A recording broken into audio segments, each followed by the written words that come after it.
This John Lothian News video is sponsored by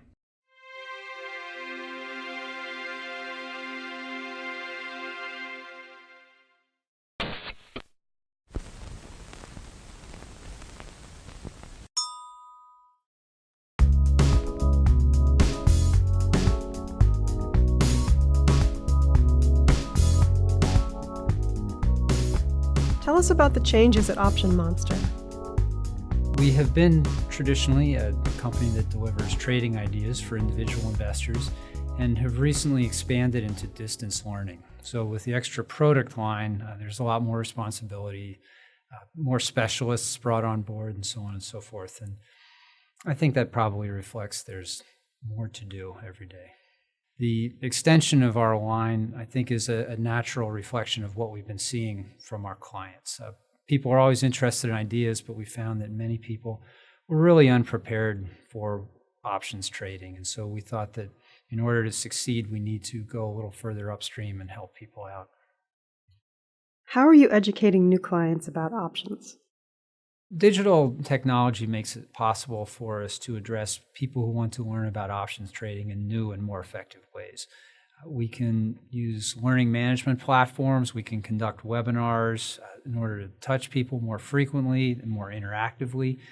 We can have one-on-one mentoring sessions, which I think is probably superior than the old classroom style.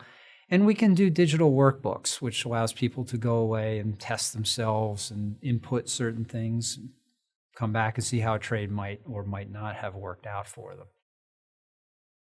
Where are most of your individual investors from? I think our largest audience groups are probably a lot like much of the industry: New York, Chicago, the bigger Californian cities, Texas and Florida. But in truth, the longer the digital revolution goes on, we find pockets of individuals in different places. And as the younger folks have developed investable money, pools of money that they can really afford to take into a new asset class, we might see somebody from Minnesota, or we might see 3 or 4 people come to us from a city in South Carolina, sort of thing. What are the challenges in educating customers? Most people come fundamentally unprepared in 2 ways.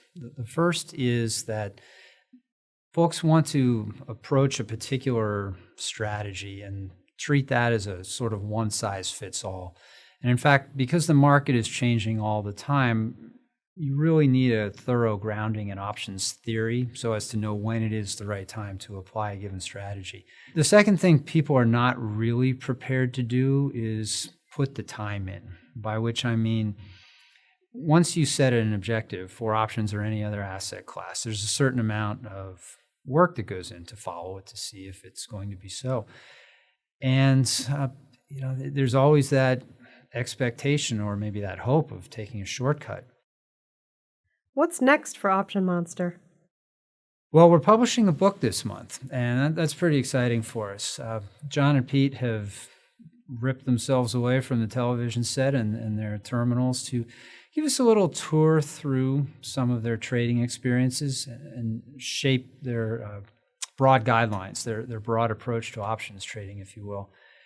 This is combined with a kind of an introductory approach to certain options theory and strategy. We tried to give it a little more color, tried to give it a little more personality, if you will.